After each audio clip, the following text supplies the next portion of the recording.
ಸ್ನೇಹಿತರೆ, ಆನಂದಪುರ ಎನ್ನುವಂತಹ ಒಂದು ಚಿಕ್ಕ ಊರಿತ್ತು. ಆ ಊರಿನಲ್ಲಿ 10 ಕೆರೆಗಳಿದ್ವು ಮತ್ತು ಆ ಊರಿನಲ್ಲಿ ಒಂದು ಸುಂದರವಾದಂತಹ ನದಿ ಹರಿತಾ ಇತ್ತು. ಆ ನದಿಯ ದಂಡೆಯ ಮೇಲೆ ಒಂದು ಪುರಾತನವಾದಂತಹ ದೇವಾಲಯವಿತ್ತು. ಆ ದೇವಾಲಯದಲ್ಲಿ ಒಬ್ಬ ಭಿಕ್ಷುಕ ಇದ್ದ. ಆ ಇಡೀ ಊರಿಗೆ ಅವನೊಬ್ಬನೇ ಭಿಕ್ಷುಕನಾಗಿದ್ದ. ಮತ್ತು ಆ ದೇವಾಲಯದ ಪಕ್ಕದಲ್ಲಿ ಒಂದು ಸಣ್ಣ ಗುಡಿಸಲನ್ನು ಮಾಡಿಕೊಂಡು ಆ ಗುಡಿಸಲಲ್ಲಿ ಇವನು ವಾಸವಿರ್ತಾ ಇದ್ದ.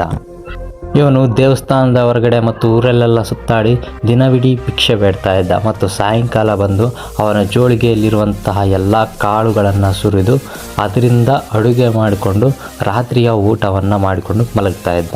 ಇವನು ಮಲಗಿರಬೇಕಾದ್ರೆ ದಿನಾಲು ಚಿಂತೆ ಮಾಡ್ತಾ ಇದ್ದ. ಈ ದರಿದ್ರ ನನ್ನಿಂದ ಯಾವಾಗ ಹೋಗುತ್ತಪ್ಪ, ಈ ಬಡತನ ನನ್ನಿಂದ ಯಾವಾಗ ದೂರ ಆಗುತ್ತಪ್ಪ ಅಂತೇಳಿ ಯೋಚನೆ ಮಾಡ್ತಾ ಇದ್ದ. ಮತ್ತು ಇವನು ಸುಂದರವಾದಂತಹ ಒಂದು ಕನಸನ್ನು ಕಾಣ್ತಾ ಇದ್ದ. ಆದರೆ ಆ ಕನಸು ಯಾವತ್ತಿಗೂ ಸಹ ನನಸಾಗಲಿಲ್ಲ. ಯಾಕಂದರೆ ಹೇಳ್ತಾರಲ್ಲ ತಿರುಕನ ಕನಸು ಅಂತೇಳಿ, ಅದೇ ರೀತಿಯಾಗಿ ಇವನದ್ದು ಸಹ ಒಂದು ತಿರುಕನ ಕನಸೇ ಆಗಿತ್ತು.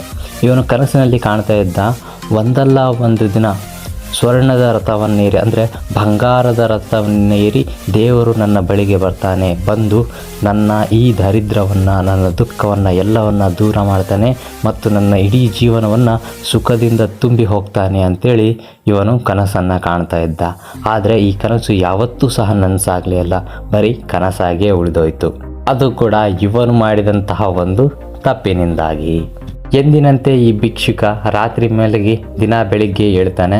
ಇವನು ಹೇಳುವ ಸಂದರ್ಭದಲ್ಲಿ ಆಗ ತಾನೇ ಸೂರ್ಯ ಉದಯಿಸ್ತಾ ಇರ್ತಾನೆ.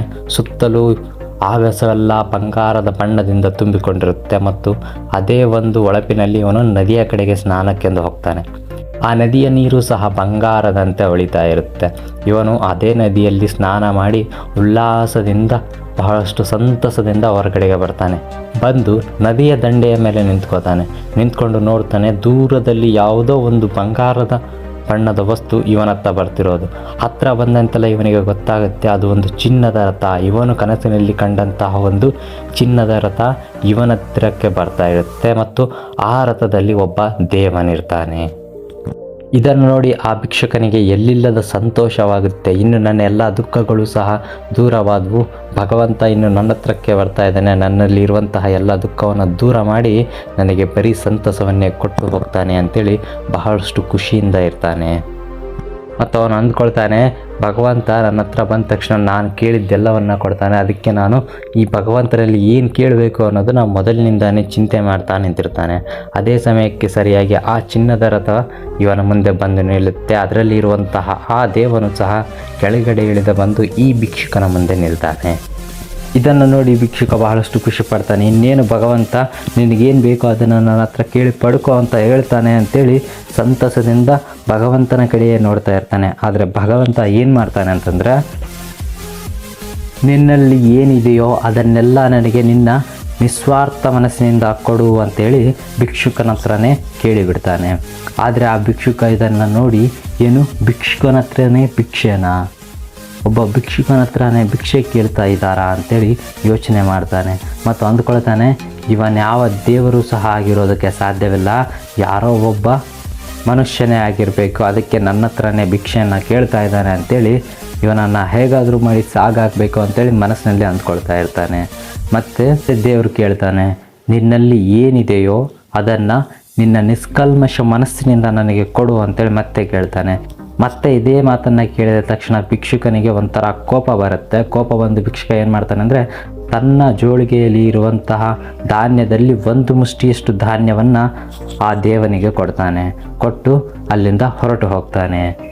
ಇದಾದ ನಂತರ ಆ ಭಿಕ್ಷುಕ ದಿನವಿಡೀ ಅದರ ಬಗ್ಗೆ ಯೋಚನೆ ಮಾಡ್ತಾ ಇರ್ತಾನೆ. ಅವನೆಂತಹ ಮನುಷ್ಯನಿರಬೇಕು, ಒಬ್ಬ ಭಿಕ್ಷುಕನ ಹತ್ರವೇ ಭಿಕ್ಷೆಯನ್ನು ಕೇಳಿದಾನಲ್ಲ ಅಂಥೇಳಿ ದಿನವಿಡೀ ಯೋಚನೆ ಮಾಡ್ತಾ ಇರ್ತಾನೆ. ಹೀಗೆ ಯೋಚನೆ ಮಾಡ್ತಾ ಸಂಜೆ ಆಗುತ್ತೆ. ತನ್ನ ಪ್ರತಿದಿನದ ಕಾರ್ಯದ ಹಾಗೆಯೇ ತನ್ನ ಗುಡಿಸಲಿಗೆ ಬಂದು ಆ ಜೋಳಿಗೆಯಲ್ಲಿರುವಂತಹ ಎಲ್ಲ ಧಾನ್ಯವನ್ನು ನೆಲಕ್ಕೆ ಹಾಕ್ತಾನೆ.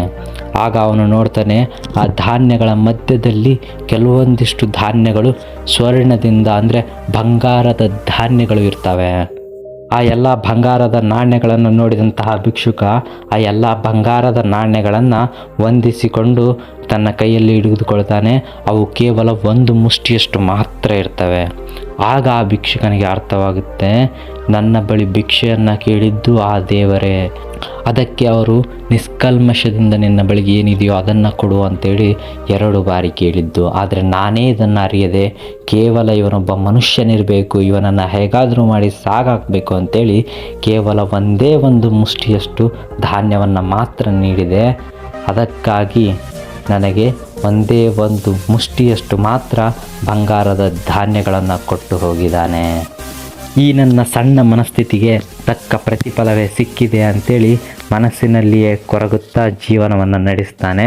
ಮತ್ತು ಇವನ ದಾರಿದ್ರ್ಯ ಮತ್ತು ಇವನ ಭಿಕ್ಷೆ ಬೇಡುವಂತಹ ವೃತ್ತಿ ಇವನ ಜೀವನವಿಡೀ ಇವನನ್ನು ಬಿಡೋದೇ ಇಲ್ಲ. ಅದೇ ರೀತಿಯಾಗಿ ಭಿಕ್ಷೆ ಬೇಡ್ತಾನೆ ಒಂದು ದಿನ ಸತ್ತು ಹೋಗ್ತಾನೆ.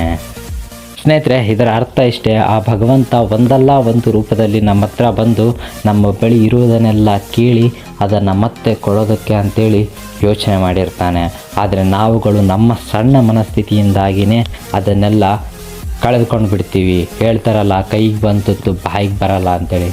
ಅದೇ ರೀತಿಯಾಗಿ ನಾವು ಸಹ ನಮ್ಮ ಸಣ್ಣ ಮನಸ್ಥಿತಿಯಿಂದಾಗಿ ಆ ದೇವರು ಕೊಡೋದಕ್ಕೆ ಬಂದಿದ್ದನ್ನು ಸಹ ನಿರಾಕರಿಸಿಬಿಡ್ತೀವಿ. ನಾವು ಸಣ್ಣದಾಗಿ ಯೋಚನೆ ಮಾಡೋದರಿಂದ ನಮ್ಮ ಸಣ್ಣ ಮನಸ್ಥಿತಿಯಿಂದಾಗಿ ನಾವು ಏನನ್ನೆಲ್ಲ ಕಳೆದುಕೊಳ್ತೇವೆ ಅನ್ನೋದಕ್ಕೆ ಇದೊಂದು ಚಿಕ್ಕ ಉದಾಹರಣೆಯ ಕಥೆಯಾಗಿದೆ ಸ್ನೇಹಿತರೆ. ಈ ಕಥೆ ನಿಮಗೆ ಇಷ್ಟ ಆಗಿದ್ದರೆ ದಯವಿಟ್ಟು ಲೈಕ್ ಮಾಡಿ, ನಿಮ್ಮ ಫ್ರೆಂಡ್ಸ್ ಜೊತೆಗೆ ಶೇರ್ ಮಾಡಿ ಮತ್ತು ಇದೇ ರೀತಿಯ ಇನ್ನಷ್ಟು ವಿಡಿಯೋಗಳಿಗಾಗಿ ಚಾನಲನ್ನು ತಪ್ಪದೆ ಸಬ್ಸ್ಕ್ರೈಬ್ ಮಾಡ್ಕೊಳ್ಳಿ ಸ್ನೇಹಿತರೆ. ಧನ್ಯವಾದಗಳು ಸ್ನೇಹಿತರೆ. ಸಿಗೋಣ ಇನ್ನೊಂದು ವಿಡಿಯೋದಲ್ಲಿ. ಜೈ ಹಿಂದ್, ಜೈ ಕರ್ನಾಟಕ ಮಾತೆ.